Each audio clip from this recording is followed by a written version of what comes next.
Chapter 9. There's no need for the screaming. The freak was pretty shocking, but he was chained up inside the cage. I think the people who screamed did it for fun. The way people scream on a roller coaster, not because they were actually afraid. It was the wolf man.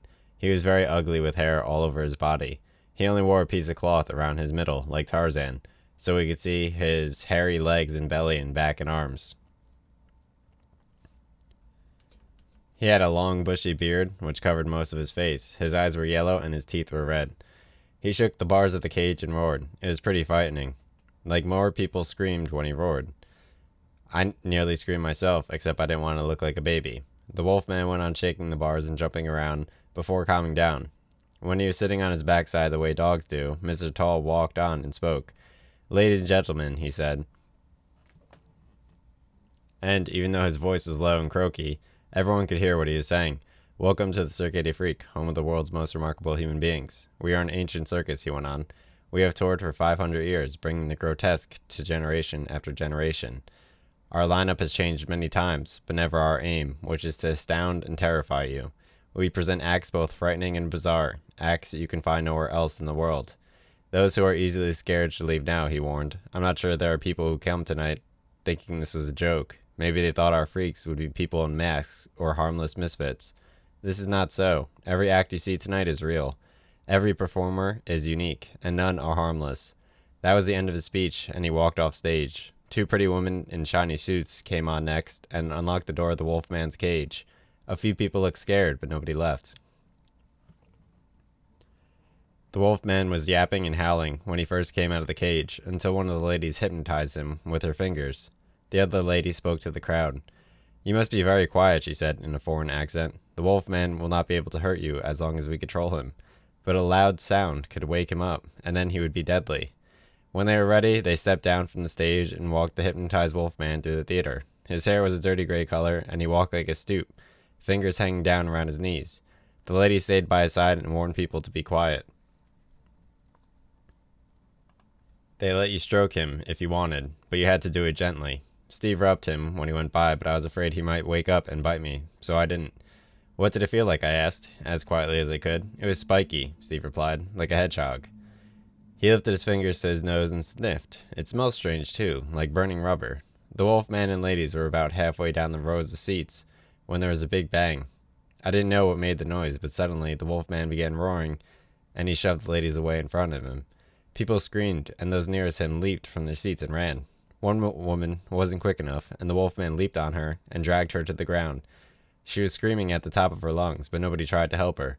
He rolled her over onto her back and bared his teeth. She stuck a hand up to push him away, but he got his teeth on it and bit it off. Bit his hand off. A couple of people fainted when they saw that, and a bunch more began yelling and running. Then, out of nowhere, Mr. Tall appeared behind the wolfman and wrapped his arms around him.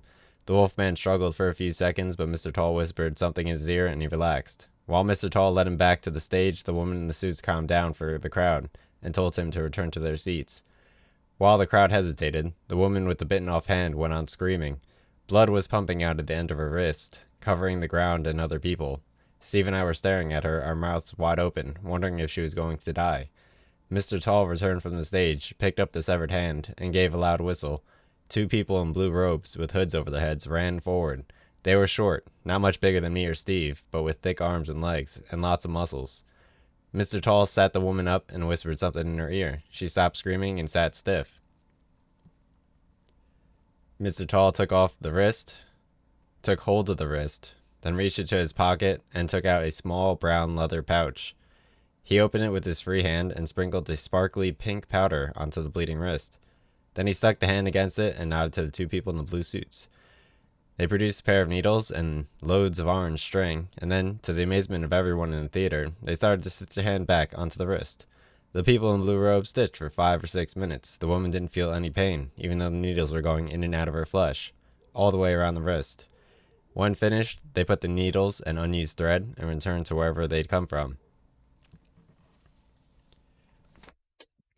Their hoods never slipped from their faces, so I couldn't tell if they were men or women. When they'd gone, Mr. Tall let go of the woman's hand and stepped back. "Move your fingers," he said. The woman stared at him blankly. "Move your fingers," he said again, and this time he gave them a wiggle. They moved. Everybody gasped. The woman stared at the fingers as though she didn't believe they were real. She gave them another wiggle. Then she stood and lifted the hand above her head. She shook it as hard as she could, and it was as good as new. You could see the stitches, but there was no more blood, and the finger seemed to be working fine. "You'll be okay," Mr. Tall told her. "The stitches will fall out after a couple of days. It'll be fine after that." "Maybe that's not good enough," someone shouted, and a big red-faced man stepped forward. "I'm her husband, and I say we should go to the doctor and then the police." "You can't let a wild animal like that out into a crowd. What if he'd bitten her head off? Then she would be dead," Mr. Tall said calmly.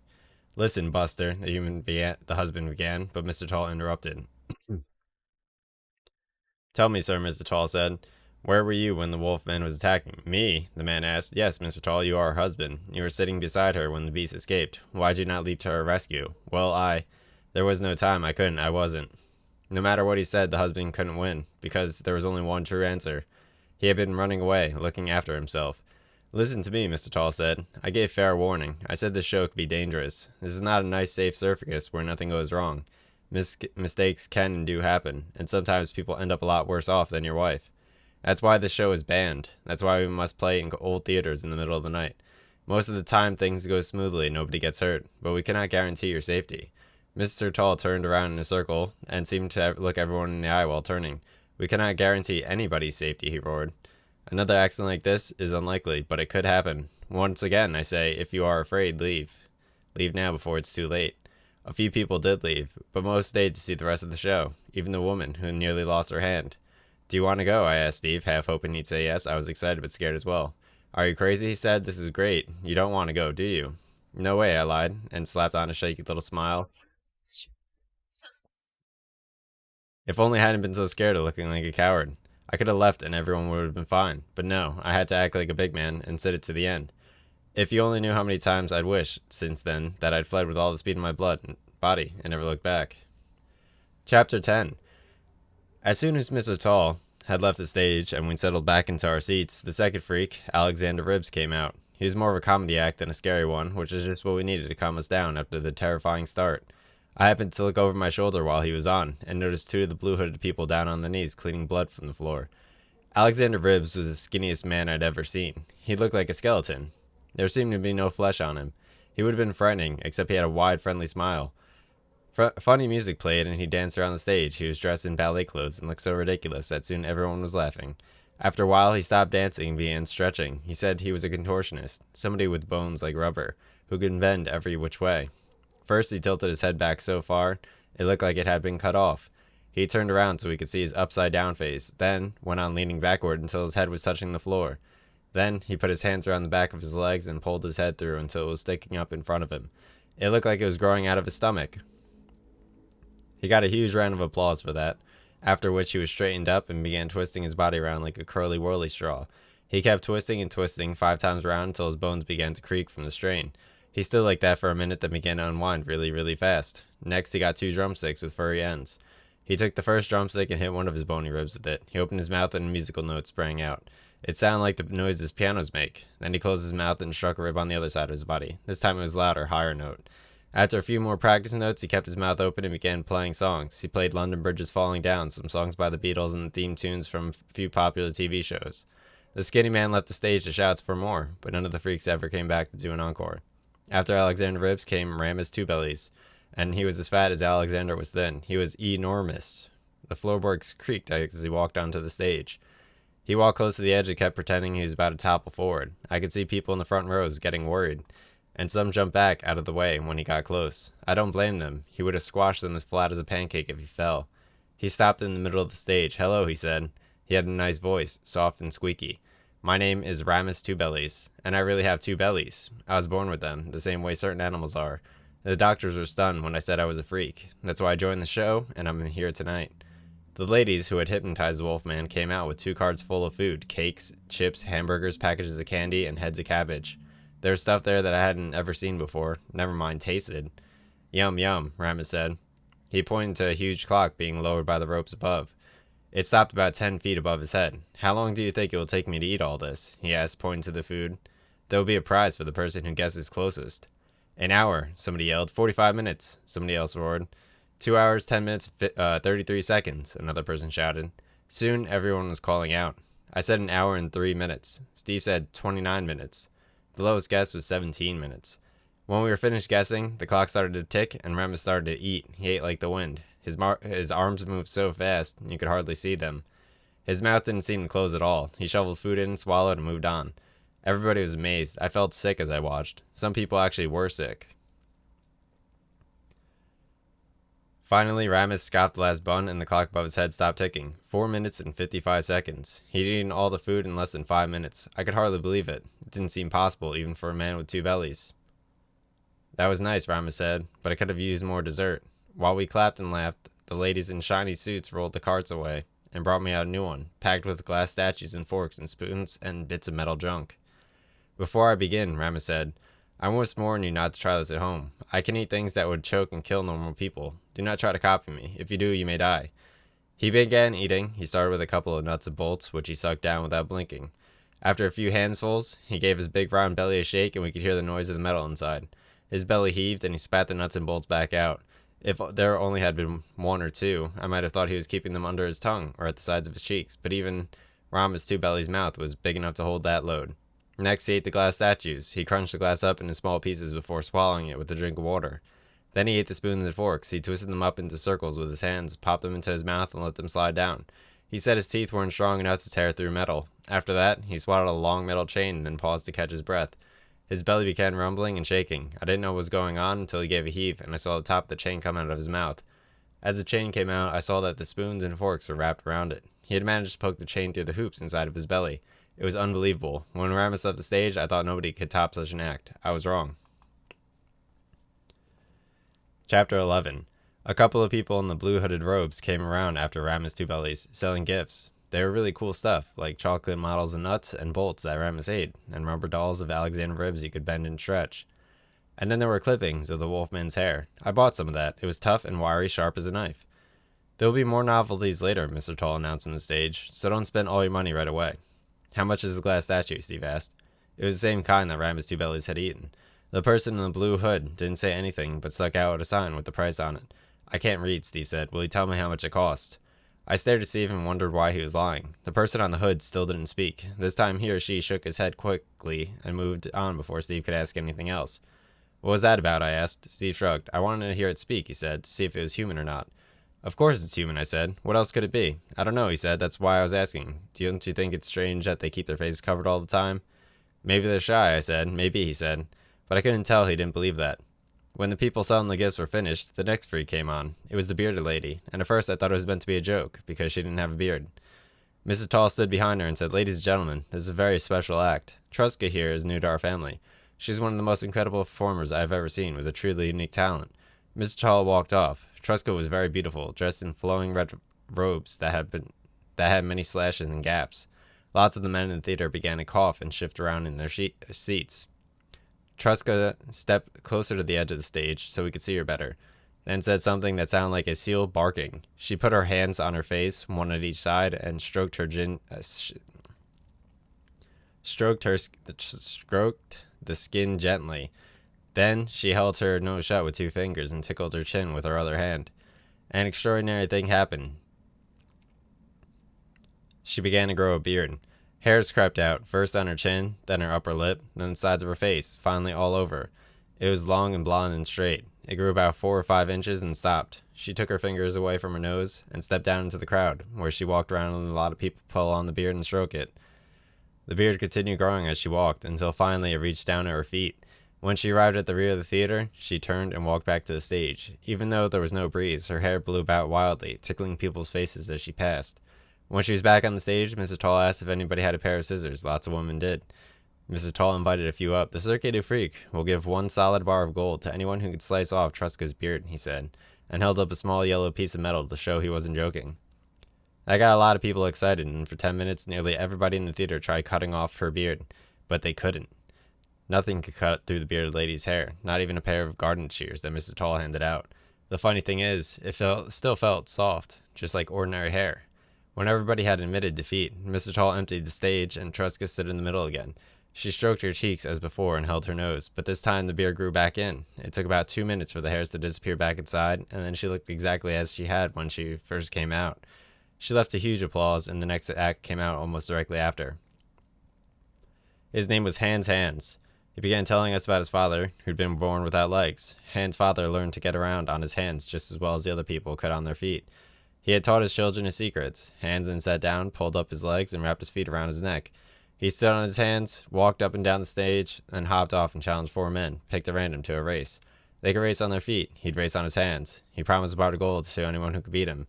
They used the aisles of the theaters as a racetrack, and despite his disadvantage, Hans beat the 4 men easily. He claimed he could sprint 100 yards in 8 seconds on his hands, and nobody in the theater doubted him. Afterward, he performed some impressive gymnastic feats, proving that a person could manage just as well without legs as with them. His act wasn't especially exciting, but it was enjoyable. There was a short pause after Hans had left. Then Mr. Tall came out. "Ladies and gentlemen," he said, "our next act is another unique and perplexing one. It can also be quite dangerous. So I say make no noise and do not clap until you are told it is safe." The whole place went quiet. After what had happened with the Wolfman earlier, nobody needed to be told twice. When it was quiet enough, Mr. Tall walked off the stage. He shouted out the name of the next freak as he went, but it was a soft shout: Mr. Crepsley and Madame Octa. The lights went down low, and a creepy-looking man walked onto the stage. He was tall and thin, and very white-skinned, and only a small crop of orange hair on top of his head. He had a large scar running down his left cheek. It reached to his lips and made it look like the mouth was stretching up the side of his face. He was dressed in dark red clothes and carried a small wooden cage, which he put on the table. When he was set, he turned and faced us. He bowed and smiled. He looked even scarier when he smiled, like a crazy clown in a horror movie I once saw. Then he started to explain about the act. I missed the part of the speech because I wasn't looking at the stage. I was watching Steve. You see, when Mr. Crispy walked out, there had been total silence except for one person who had gasped loudly: Steve. I stared curiously at my friend. He was almost as white as Mr. Crepsley and was shaking all over. He even dropped the rubber model of Alexander ribs that he bought. His eyes were fixed on Mr. Crepsley, as though glued to him. And as I watched him watch the freak, the thought that crossed my mind was, he looks like he's seen a ghost. Chapter 12. "It is not true that all tarantulas are poisonous," Mr. Crepsley said. He had a deep voice. I managed to tear my eyes away from Steve and train them on the stage. Most are as harmless as the spiders you find anywhere in the world, and those which are poisonous normally only have poison in them to kill very small creatures. "But some are deadly," he went on. "Some can kill men with one bite. They are rare, and only found in extremely remote areas, but they do exist. I have one such spider," he said, and opened the door of his cage. For a few seconds nothing happened, but then the largest spider I had ever seen crawled out. It was green and purple and red, with long, hairy legs and a big fat body. I wasn't afraid of spiders, but this one looked terrifying. The spider walked forward slowly, then its leg bent, and it lowered its body as though waiting for a fly. "Madame Octa has been with me for several years," Mr. Crepsley said. "She lives far longer than the ordinary spiders. The monk who sold her to me said she had some of her kind live to be 20 or 30 years old. She is an incredible creature, both poisonous and intelligent." While he was speaking, one of the blue-hooded people led a goat to the stage. It was making frightening bleating noises and kept trying to run. The hooded person tied it to the table and left. The spider began moving when it saw and heard the goat. It crept to the edge of the table, where it stopped as if waiting an order. Mr. Crepsley produced a shiny tin whistle. He called it a flute from his pants pocket and blew a few short notes. Madame Octa immediately leaped through the air and landed on the goat's neck. The goat gave a leap when the spider landed. It began bleating loudly. Madame Octa took no notice, hung on, and moved a few inches closer to the head. When she was ready, she bared her fangs and sucked them deep into the goat's neck. The goat froze, and its eyes went wide. It stopped bleeding, and a few seconds later toppled over. I thought it was dead, but then realized it was still breathing. "This flute is how I control Madame Octa," Mr. Crepsley said, and I looked away from the fallen goat. He waved the flute slowly above his head. "Though we have been together such a long time, she is not a pet, and surely kill me if I ever lost it." "The goat is paralyzed," he said. "I have trained Madame Octa not to kill outright with her first bite. The goat would die in the end if we left it. There is no cure for Madame Octa's bite, but we shall finish it quickly." He blew on the flute, and Madame Octa moved up the goat's neck until she was standing on its ear. She bared her fangs again and bit. The goat shivered, then went totally still. It was dead. Madame Octa dropped from the goat and crawled toward the front of the stage. The people in the front rows became very alarmed, and some jumped to their feet. But they froze at a short command from Mr. Crepsley. "Do not move," he hissed. "Remember your earlier warning. A sudden noise can mean death." Madame Octa stopped at the edge of the stage, then stood on her 2 back legs just like a dog. Mr. Crepsley blew softly on his flute, and she began walking backwards, still on 2 feet. When she reached the nearest leg of the table, she turned and climbed up. "You'll be safe now," Mr. Crepsley said, and the people in the front rows sat down again, as slowly and quietly as they could. "But please," he added, "do not make any loud noises, because if you do, she might come after me." I don't know if Mr. Crepsley was really scared or if it was part of the act, but he looked frightened. He wiped the sleeve of his right arm over his forehead, then placed the flute back in his mouth and whistled a strange little tune. Madame Octa cocked her head, then appeared to nod. She crawled across the table until she was in front of Mr. Crepsley. He lowered his right hand, and she crept up his arm. The thought of those long, hairy legs creeping along his flesh made me sweat all over. And I like spiders. People who were afraid of them must have been nervously chewing the inside of their cheeks to pieces. When she got to the top of his arm, she scuttled along his shoulder, up his neck, over his ear, and didn't stop until she reached the top of his head, where she lowered her body. She looked like a funny kind of hat. After a while, Mr. Crepsley began playing the flute again. Madame Octa slid down the other side of his face, along the scar, and walked around until she was standing upside down on his chin. Then she spun a string of web and dropped down on it. She was hanging about 3 inches below his chin now, and slowly began rocking from side to side. Soon she was swinging about level with his ears. Her legs were tucked in, and from where I was sitting, she looked like a ball of wool. Then, as she made an upward swing, Mr. Crepsley threw his head back, and she went flying straight into the air. The thread snapped, and she tumbled around and around. I watched her go up, then come down. I thought she'd land on the floor of the table, but she didn't. Instead, she landed in Mr. Crepsley's mouth. I nearly got sick when I thought of Madame Octa sliding down his throat and into his belly. I was sure she'd bite him and kill him, but the spider was a lot smarter than I knew. As she was falling, she'd stuck her legs out, and they had caught on his lips. He brought his head forward so we could see his face. His mouth was wide open, and Madame Octa was hanging between his lips. Her body throbbed in and out of his mouth, and she looked like a balloon that he was blowing up and letting the air out of. I wondered where the flute was and how he was going to control the spider now. Then Mr. Tall appeared with another flute. He couldn't play as well as Mr. Crepsley, but he was good enough to make Madame Octa take notice. She listened, then moved from one side of Mr. Crepsley's mouth to the other. I didn't know what she was doing at first, so I craned my neck to see. When I saw the bits of white on Mr. Crespy's lips, I understood she was spinning a web. When she was finished, she lowered herself from his chin, like she had before. There was a large spider web across Mr. Crepsley's mouth. He began chewing and licking the web. He ate the whole thing. Then he rubbed his belly, being careful not to hit Madame Octa, and said, "Delicious. Nothing tastier than fresh spider webs. They're a treat where I come from."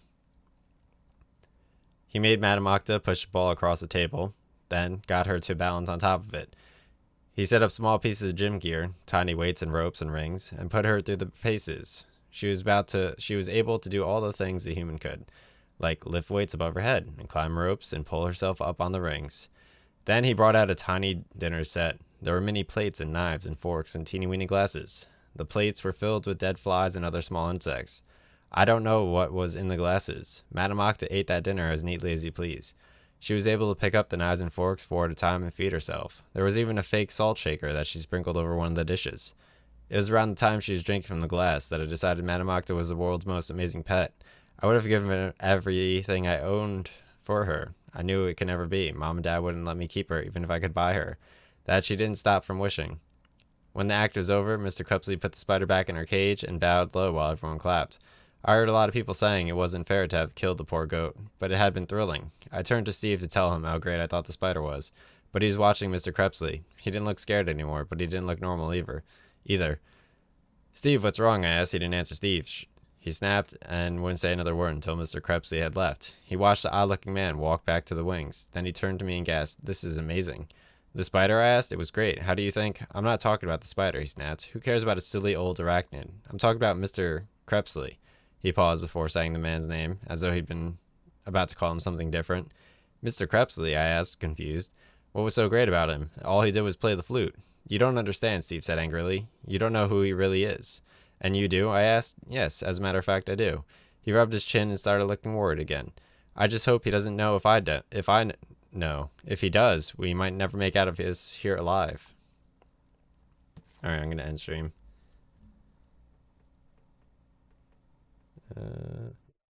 Sure. There we go.